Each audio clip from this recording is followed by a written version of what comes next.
Slow down, you move too fast. Gotta make the morning last. Kicking down the cobblestones. Looking for fun, feeling groovy. Ba-da-da-da-da-da-dum, feeling groovy. Well, welcome to the bridge, everybody. I've been out up for a few weeks, and so this is our 79th episode, and we've got a wonderful guest, BJ Stromme, with us today.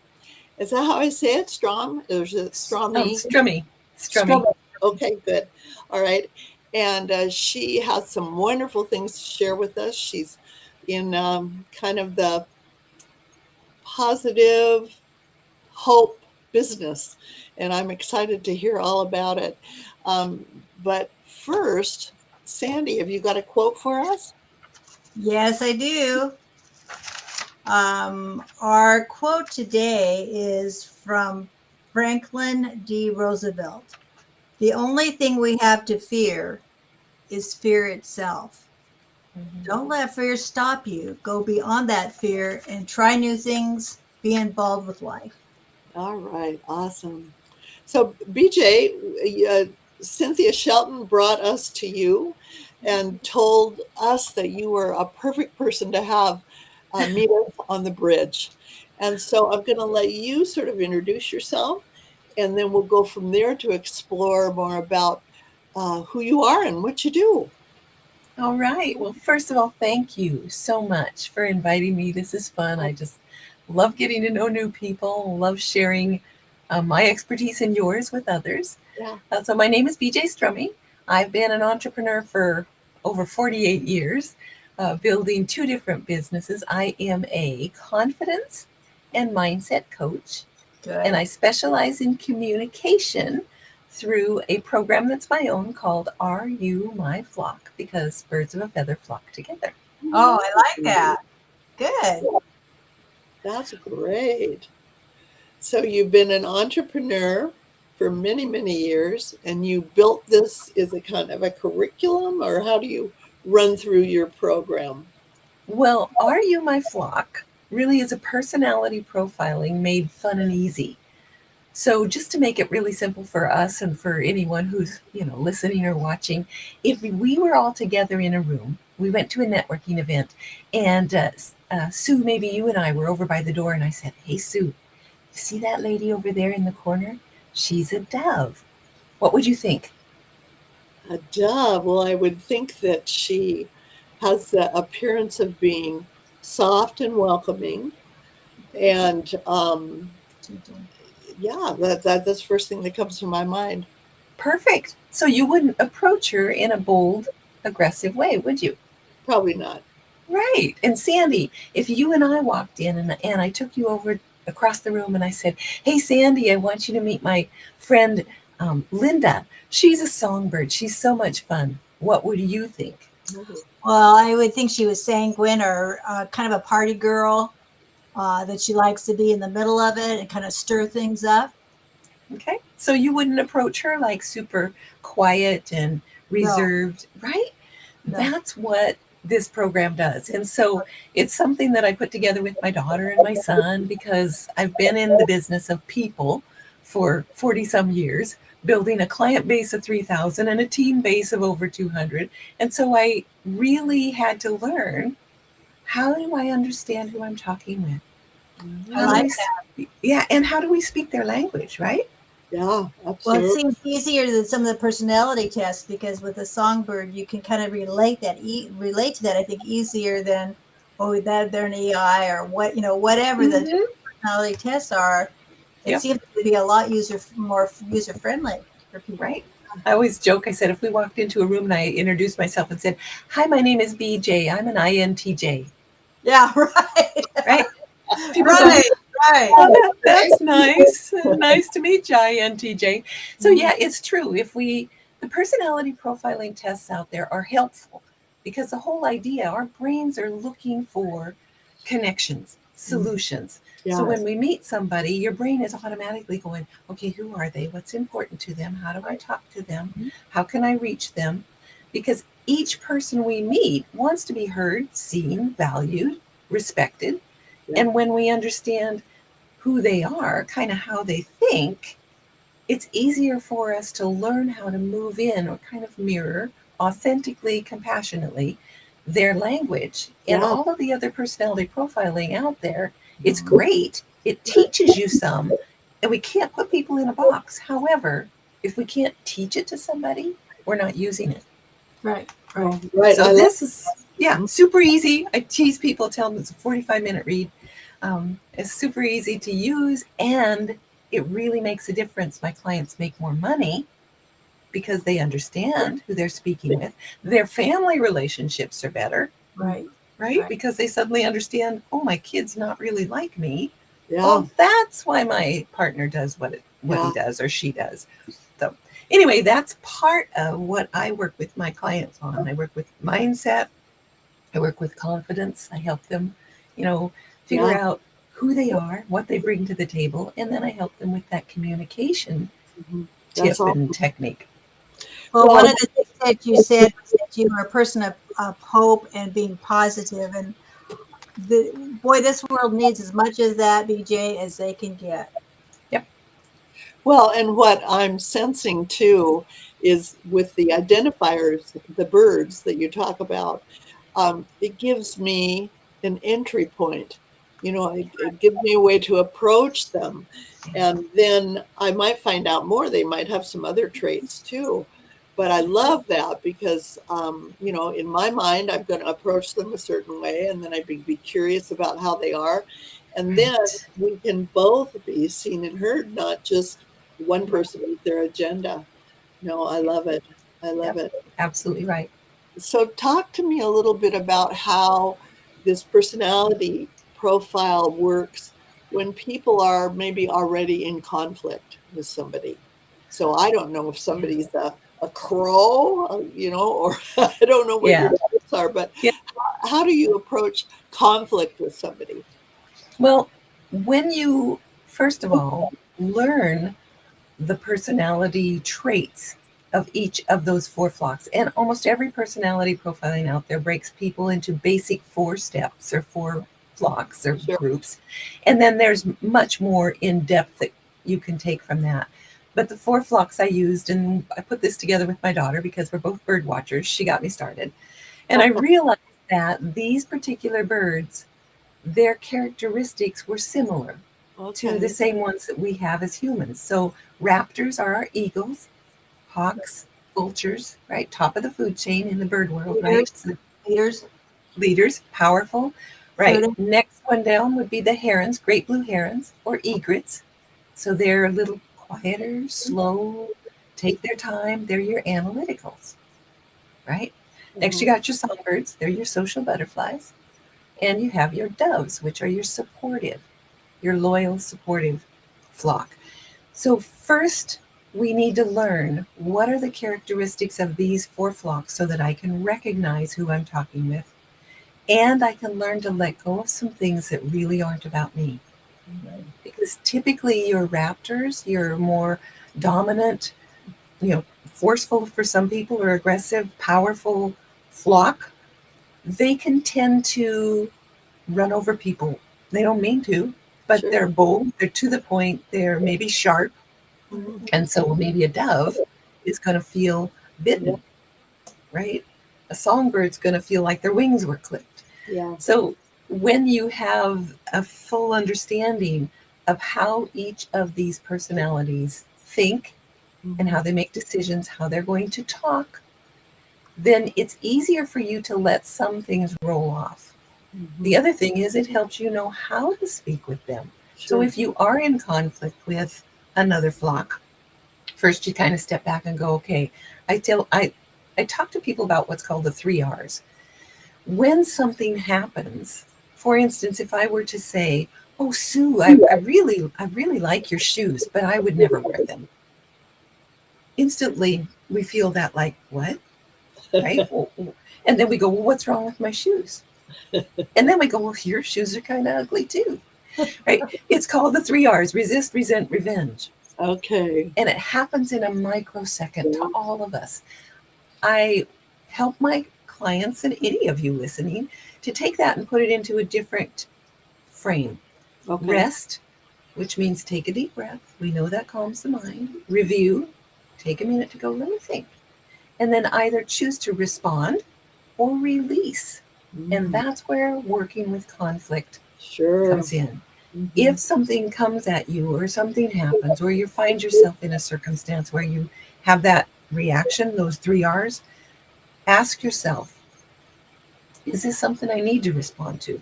Mm, Am I taking this personally when that's not how they meant it? sure. Right? So you ask the questions of yourself and then you choose. Some things you just release. You go, well, Sure. that's just them. Is that about Other me? things you need to set a boundary for, Uh-huh. and those you would respond. And Okay, hopefully you've had a little, I'm sorry, go ahead. Could you say those 3 R's again, real quick? Yes, the first 3 that happen naturally are resist, resent, revenge.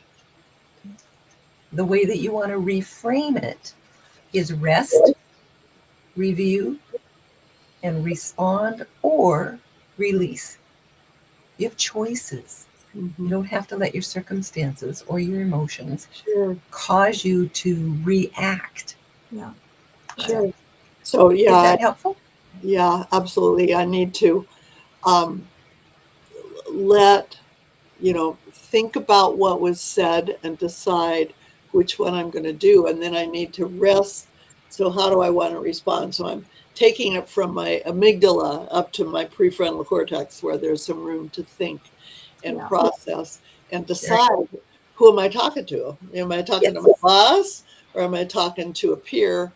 So, which way do I want to respond? That's very, very good.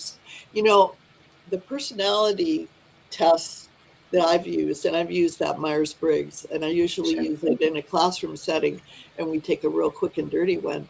But I think it really fosters awareness, and that's the key to any kind of uh, growth in leadership and in life, is that self-awareness, and then giving space between my amygdala and my prefrontal cortex, and that's perfect. And I love the birds Yeah, because I do too. I think that's really cool. yeah. BJ, I have a question for you. We do you find that under different circumstances, people who may normally be a dove can be a raptor? I mean, because a lot of times it can be more circumstantial than it is just even a person's character. Do you find that at all? Oh, yes. I tell people you cannot put a person in a box. All of us have one core personality, Right. basically how we were born. And we develop characteristics from the other 3 flocks, depending on the circumstances we've been in, the people we're around, what we need to do to survive and thrive. Mm-hmm. And every single flock can be pushed to what I call raptor. And it happens in this way. If you push a raptor to raptor, they're going to shred you, Yeah. Right. verbally or physically. They're going to shred you. If you push a heron to raptor, you got to think of the personality and the bird itself. They're going to retreat. They won't work with you. They won't have anything to do with you. If anybody asks them, they're not going to have anything nice. They're going to be very detailed in what they tell that person about you if you pushed a heron to raptor. If you push a songbird to raptor, what are raptors the best at doing? Attacking, Talking. talking. Okay. Where do most people talk these days? Oh, online. On the Social media. media. On the media. So you push a songbird to raptor and it's going to be all over social media, which is really not a good idea. You push a dove to raptor, right? If That's you push a dove to raptor, it takes a lot to push a dove to raptor because they will put up and put up and right. put up and put up. When they finally do, they will blow and they will say things that they should have said a long time ago in a calmer way. The unfortunate part about that is often after they blow up, they say what they really mean, they say what they needed to say, then they feel bad Right. and they feel sorry, and then they go back into that over giving and over support. And Yeah. so it's really important that we don't push people to rapture. We understand who they are, what's important to them, how they process information, and from a authentic, caring, loving place, we are curious. We ask Yeah. questions and we get to know them. And then we can learn how to let things roll off our shoulders that really don't have anything to do with us. Well, one of the things that comes to mind when you're talking about that is doves, I think, are probably usually peacemakers, right? They're the ones Yes. that want to keep the peace. And I think about, you're saying, you push and push and push them. When I read Men Are From Mars, Women Are From Venus, he talks about the 90-10 principle where 90%, you just keep putting up, putting up, putting up. And then the 10% can be just like a small thing, seemingly to everyone else in the room. Right.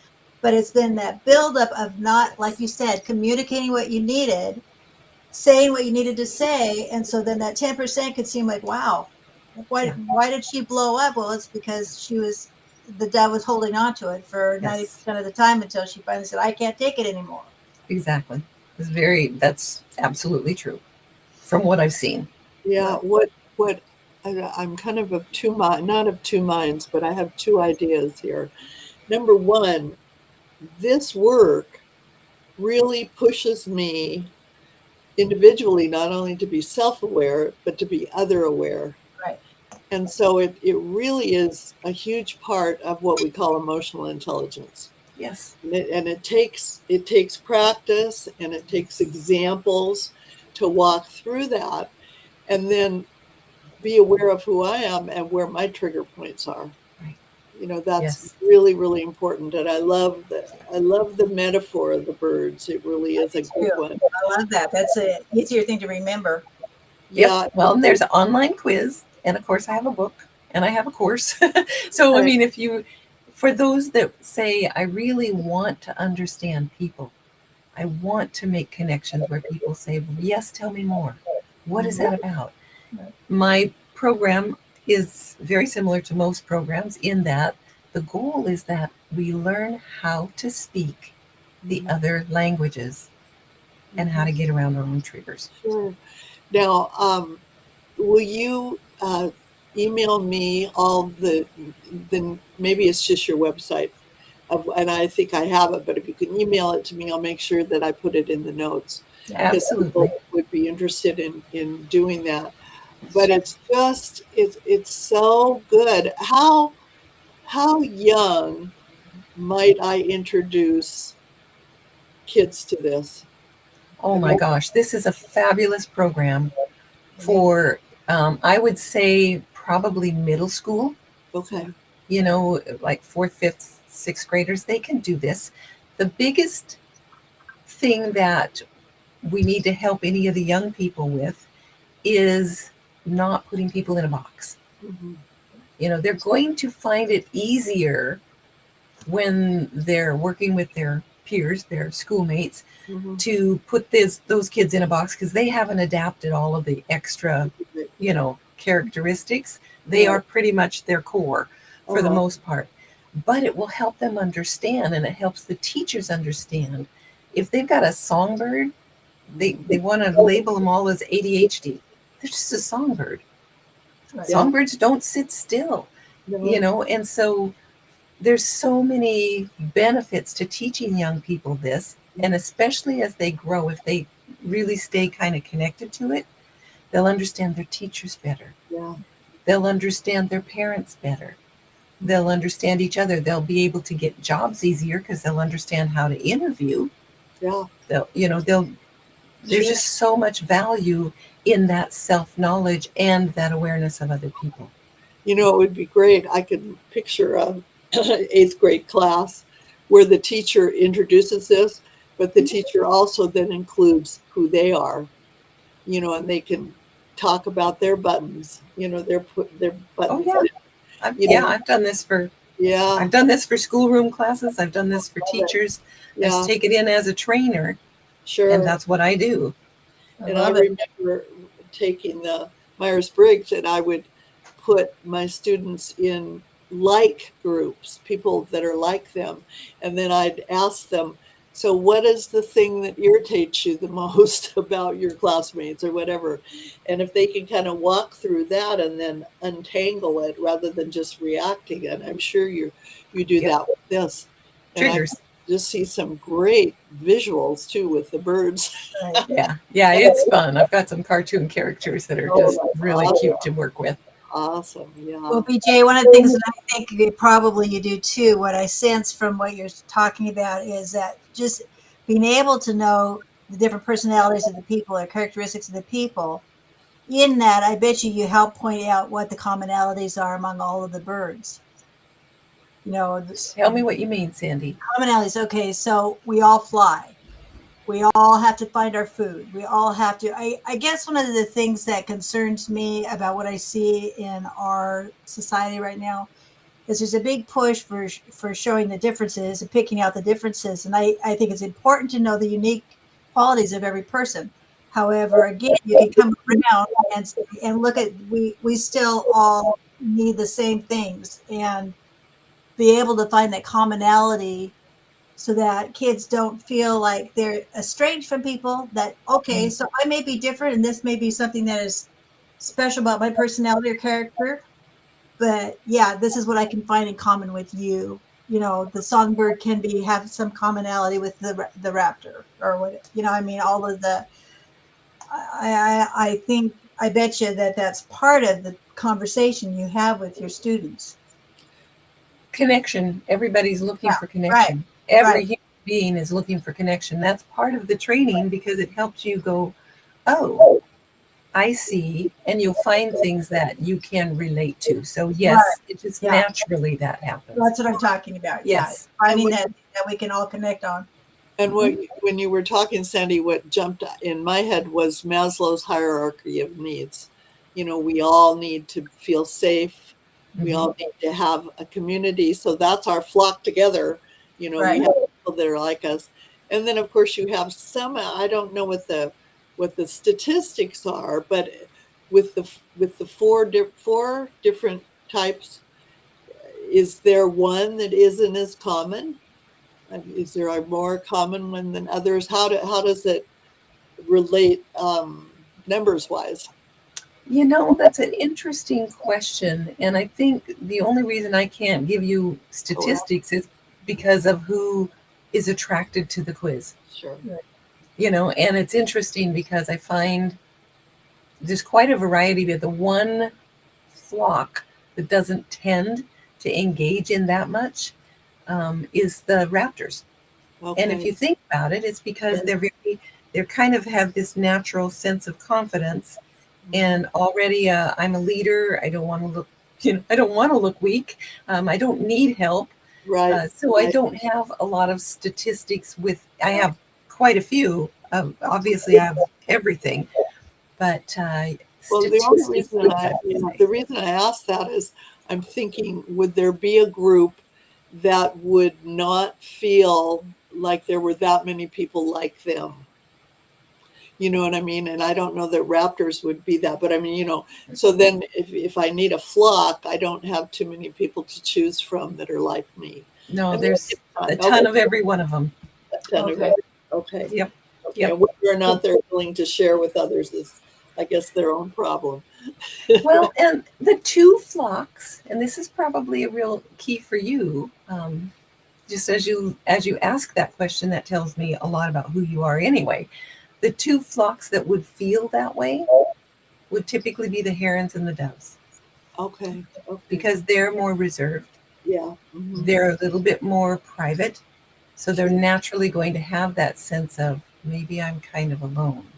Don't want to share because they're a little uncertain. Yeah, they're either protecting themselves in one way or another. And And maybe, songbirds are not going to be that way. yeah, You know, harder they're very communal. harder to help them be courageous and to step out of their nest, so to speak. Right. And And one of the things that came to my mind when you were talking about the raptor is that raptors, I think, feel self-contained. mhm, Yeah. yes, that They confidence, they that don't independence. right. They don't need You don't need, Right. as much because Right. they're pretty much right. Yep. Yep. There's so much to learn.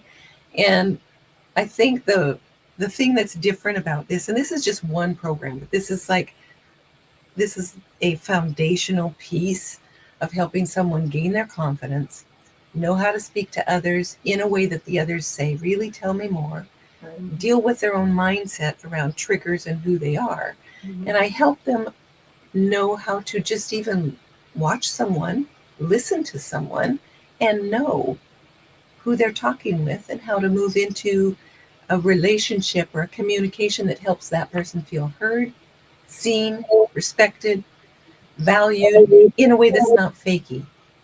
Yeah. Right. And that's highly valuable when you really can quickly identify and move into speaking their language with Right. curiosity, with openness and authenticity. So have you worked with a team that this has really opened up their, their possibilities with each other? If can you give us an example of something wonderful that you've experienced? Oh, definitely. A lot of times. A lot of times. Yeah. I'll give you one example. I went into um, an auto mechanics, auto body shop, and did several trainings with her staff so that they could understand each other. And suddenly they're like, Yeah. oh, no wonder he does that. No wonder Right he does. on. Yeah. And because they suddenly were able to understand each other a little bit better and communicate a little more authentically, kindly, if that was the necessary move they needed to make. When these owners got ready to sell their shop, the new person who was looking at the shop said, I can't believe how well your team works together. That is one of the reasons why I am excited about buying this business. Oh, that's awesome. Cool. I love That's it. huge. Yeah. That's Well, really good. and I'm thinking too, as the core team gets trained and starts communicating better, that's got to just explode customer service. Oh, of course, if you know who you're talking with. I mean, Allison took this training, and in the fourth quarter, because she suddenly understood who she was talking with on the phone or who she was talking with in person, she made more money in the fourth quarter of the year than she had the first three. Yeah. And it as you kind of differentiate yourself and the people you're talking to, it's it's easier to not take things personally because you've identified, oh, well, that's a raptor, Yeah. and you understand it. That's just fabulous. Yep. Yep. So you said you had cartoon characters. Have you got a cartoon that you're going to put online here pretty soon? I can really Well, great examples. I will probably use the cartoons with some of the snippets for the audio. The audio book, which is a expanded and revised edition, Mhm. is coming out by the end of the year. Oh, And the edited, expanded #2 version of the book is also coming out by the first of the year. So I'll use some of those cartoon characters in good. little snippets on my YouTube. So be sure you look for Pop Mindset and Are You My Flock? If you go to the internet and you put in either one of those, Okay. popmindset.com or Are You My Flock, you'll find me. And, Yeah. Well, we come have will. some And we fun. might have to have you back too. So tell me, as an entrepreneur, and you said you've been an entrepreneur for 48 years, Yep. what are what's one and two most important leadership traits or characteristics as an entrepreneur? I would say the #1 bottom line, no exception, is mindset. Okay. If you are not able to turn thoughts around, to get out of stories that are stuck in your head, Yeah. to get rid of fear or eliminate it, Uh-huh. then that's where you need a coach. Honestly, you need somebody who can help you walk through what's going on in your head, Mhm. because what you say to yourself and what you say to others is your truth. So, #1 is your mindset. #2, I would say, is your ability to communicate. So, your communication skills. Because once you get your head wrapped around what's going on in your head and you know how to retrain that, then you need to be able to speak with confidence Oh, and clarity so that your ideal clients hear you. sure. So you're a mindset coach and you're also a communication coach. Right. Can you give me one tip of, you know, negative thought? I don't think that I can double my income. Beautiful. I got a good one for you. So get a piece of paper because you're going to want this. You're going to want to write this down. And everybody who's listening, get a piece of paper. This is called a transitory statement because there are three ways to change what's going on in your brain or change any kind of habit. Number one is you force it, right? It's like you start going to the gym and you try to go every day for the first 3 weeks of the year, and then something happens and you get thrown off course. That's because you suddenly go back on autopilot. So that's forcing it through a Forcing. change, right? The second way is just trying to create a new habit with just repetition. And the third is to interrupt the thought process. Okay. Because whatever goes on in our head travels down the neural pathway that we've created, right? That's why we say I'm stuck in a rut, because you are. Yeah. So when you interrupt that thought process, it's kind of like if you garden, this is the easiest way I can talk about the rut in the head. If you garden and you have ever like created a little ditch right alongside the plant, and then you put the hose at the top of the ditch and it runs down that ditch, that's the neural pathway. If you want it to go a different direction, you got to put a little blockage in that path and create a new path. That's what interrupting the thought process does. So the way that you start it is you write down whatever the thought is. I don't care how yucky it feels, I don't know where my next client's coming from. I don't know if I can pay the bills this month. I'm never losing weight. I hate my hair. I hate it doesn't matter what it is. Mm-hmm. And it's usually a reoccurring thought that you have every morning or every day throughout the day. So you write it down, don't sugarcoat it. Mm-hmm. Next, number 2 is you start the statement with, let's say, I don't know where my next client's coming from. You add the word but. Okay. The word but erases everything that happened in front of it.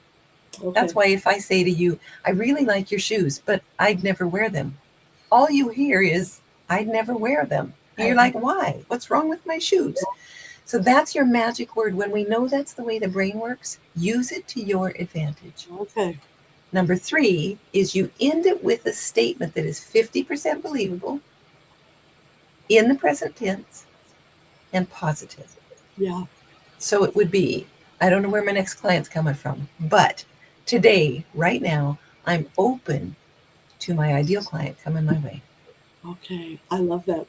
You made that process very simple and believable because I mean, when I do positive affirmations and my brain doesn't really believe it, then it doesn't register. It doesn't work.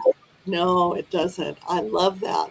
Good. And I love the way you've reframed the word but, because, you know, we've always said don't use but, say and, but you're using it to stop it. Yes. Love it. Because we often say, well, I'm working really hard. I'm networking a lot, but I haven't really met as many clients as I'd like yet. The only thing you heard, your brain heard, and everybody else heard is, I haven't met as many clients as I'd like yet. Yeah. And you're you're watering that trough. And You're make it watering those plants. bigger. Yeah. Oh, You got to stop watering. Don't give food and water and sunlight to what you don't want. Right. No. Oh, that's fabulous. I love that. Well, and I think we're all good, BJ, at telling stories or coming up with our story. And Crucial Conversations talks about Yes. stories that you tell yourself and the way you develop it, and then it gets blown way out of proportion. Something as simple as somebody not responding to a text that you send out, you don't hear from them, and then you start going down that rabbit hole. Yep. And it's just crazy. And it is important to stop and not let it go any farther than that first thought, like you said, because it can do a lot of damage to relationships if we let ourselves go there. Of course, but it's being aware. Right. It's really being aware and then knowing how to do that ending phrase. Right. Practice present tense, 50% believable, in the positive. And as short as you can make it, the better. But when the first thing that you'll notice if you learn to be aware is something going on in the body. Right. Your stomach gets tight, your palms sweat, your headache starts to hurt, your jaw gets tight. You'll notice something in the body and then stop and go, wait, what am I thinking? Because that's where it came from. Thought creates emotion. Emotion creates something in the body, and that's what we act on. Okay. So it's that connection. Always, Yeah. always. It's a round circle. It doesn't happen the other way. It's not the emotion creates the thought. It's a cycle. Yeah. Mhm. So what you've got an audiobook coming out. It's a new edition. Um, what what's next? Do you have a Well, what next? what's next? I already have the program out, so every now and then I'll open up the Are You My Flock online program, and that allows people to learn that first skill set. Uh, And the other program that they will have the opportunity to move into is 12 weeks of online group coaching where they really work on their confidence, their mindset, their communication so that they can book appointments that hold, they sell more or sign up more, and they can build a team if they want or teach a team. So Okay. those are the things that it all works with, and it's all part of my Master Key membership. That's wonderful. That's wonderful. Well, it's just fabulous. And you've built a great program and it's kind of going out into the world. It is going out into the Yeah. world. And you're changing lives. And you have a YouTube channel. Yep. And that's just fabulous. That's fabulous. So, do you have, you've got your 4 types of birds, right? 4 Yeah. categories. Is there another layer to this? Are there more birds that start fitting in categories or it's pretty much set and you're happy with it? Well, I will work with this one for quite a while because people need to learn the 4 basics before they go digging. But I've Yeah. teased that there will be another one called the in-betweeners because Oh. there are birds that Yeah. really, are in between. For instance, there's what's called a shrike, a northern shrike or a loggerhead shrike. And it's Yeah. actually a songbird because it's a perching bird, Mhm. but it kills its prey by grabbing another little bird, sorry guys, and stabbing it on a thorn. Oh, Wow. That's very raptorish, Right. Right. right? And there are a few birds that are just they're songbirds, but they're raptorish because they're mean. yeah. And then there's the reddish egret. So it's from the egret or the heron Yeah. family. Yeah. And they're normally really quiet and stalk their prey, right? This one, it's down in Florida that I know of, and it runs back and forth in the mud and stirs the mud up and then comes back and eats. So that's like songbird heron, Yeah. right? Yeah. So Yeah. there's anomalies. There's anomalies in people. There's anomalies in nature. Oh, So and how yeah, fun is it to explore those birds? right. So, Yeah. so what category are you? I let people make up their own mind. Oh, you don't tell us, I do huh? not. I Oh do my not. But there goodness. is an online quiz if you're curious about your own, or Okay. you're curious about someone in your family. And it's Uh-huh. always good to have people take their own quiz because it's interesting. If you take it for them, you might think there's something different than they see themselves. Oh, I'm Isn't sure that that's the true. case? Yeah. Yeah. It happens So, a lot. Yeah. Yeah. yep. We talked to a gal a couple weeks ago, and she every night they have one daughter, and they're a performance family, and they talk every night about they kind of do a little improv every night at the dinner table. And I was thinking of maybe at we've got a diverse group of family people, and I was sort of thinking it might be fun to do an improv, but this might be even more fun if they did a bird quiz. You'll find it really insightful. Yeah, give us something to talk about Yep. at the dinner table and maybe create some awarenesses. Yeah. Yeah. Really It what really it's all does. If someone's open, and that's really a key phrase. Yeah. If we're open, Mhm. you'll learn a And lot. not having to be right. Yeah.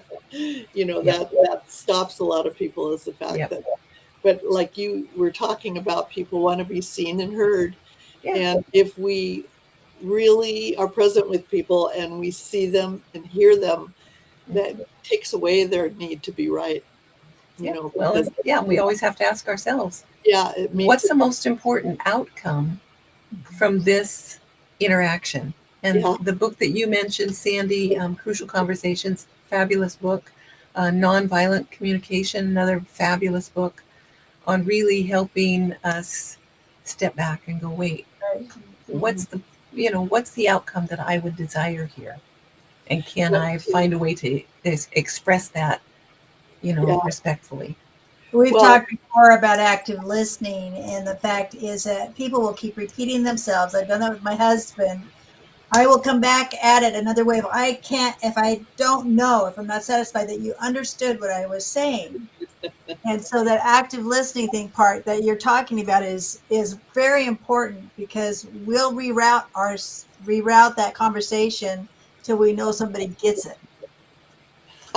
Yeah, and sometimes we just need to just shut up and yeah, ask the right questions in Yeah. their language instead of trying to talk to them in our Right. language four yeah, different ways. Well, and I yeah. think BJ, that's really a word of wisdom, because my husband and I definitely are different birds. We're not in the same flock. Oh, take the quiz. You'll have some fun with it. Get the book. So that could be part of the problem. Usually it Well, is. what Yeah. I like about your language and your metaphors and bringing the birds into it, it externalizes it enough that I can play with it. The other books that Sandy mentioned, they're not really scientific, but they're a little bit, I don't know. You know They're what I not as mean? easy to get into, Yeah, yeah. and especially it depends on your personality though. Well, that's It true. really depends on your personality, what resonates and what we can absorb and what we can use. Right. So Uh, find what works with you. For every single person listening, find the thing that works for you, that yeah, resonates with you. And bottom line, you're just going, how can I create without not being myself?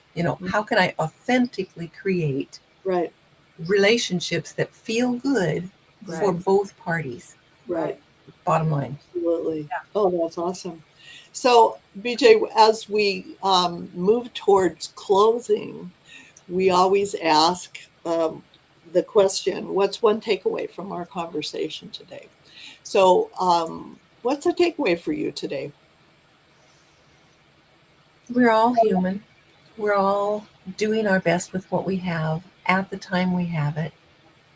And Um, if we're open to continuing to learn, continuing to grow, to continuing to forgive ourselves when we, realize, oh, that wasn't such a good choice, or that was hard, or just knowing that we're all journeying together Right. through this world, um, that I would say is always that's my takeaway from our time together. I love that. Sandy, how about you? Well, I like I like BJ's three R's. Mhm. Uh, the fact that when we're having a conversation, we can resist, we can resent, and we can do revenge, or we can turn around and rest, respond. I know I'm probably missing something, but just the different ways of being able to think through that process of reactionary. How am I going to react, basically? Good choosing. Yeah. I'm taking away the wonderful picture of the birds. Mm-hmm. It really helps me to identify, and so I'm going to start looking for birds and identifying the characteristics. I just love that because it really speaks to me. That's how I learn, I think. Yeah. I'm So betting that BJ is a bird watcher. Are you, BJ? You know a lot Oh, about birds. avid, Okay. avid bird watcher. Yes. Awesome. yeah, yeah, I have crows and eagles that go after each other. The two Oh yeah. raptors going after each other. Yep, they But will. yeah, they will. So yeah, so just wonderful having you on today. And I think we're going to be watching for your audiobook and your cartoons. And if you Right. don't mind, we'd love to have you back again. Yeah. Oh, I would be honored. And the regular book is out now. So I Okay. would grab, yeah, there's a book. I'll send you a link. If you Okay. go to popmindset.com, my website, it pops right up. It's on Okay. Amazon. So Grab the book. is that the best way for me to um, put in the notes, just your website? Or do Sure. you? I'll send you a link directly to Okay. the page with the Yeah. quiz because I want Oh, anyone listening, take the time to take the quiz. And I read them personally. ooh, You don't okay. get an automated response. Oh, Oh, I'm nice. going to look through it. I'm going to say, because there are times when one word partnered with some of the other words yeah. really weighs more one way than the other. So you will get a personalized response and more tips on Oh, how I to love work with that. the others. So you Customer definitely, service at its best. yeah, take the quiz, get the book. All Just, right. I want to help you. Oh, I love it. I love it. You've got a good heart and you just have a fabulous ministry, I'm going to call it, Yeah. of helping people. So that's awesome. I'm going to push stop, but hang on, BJ, don't leave us yet, okay?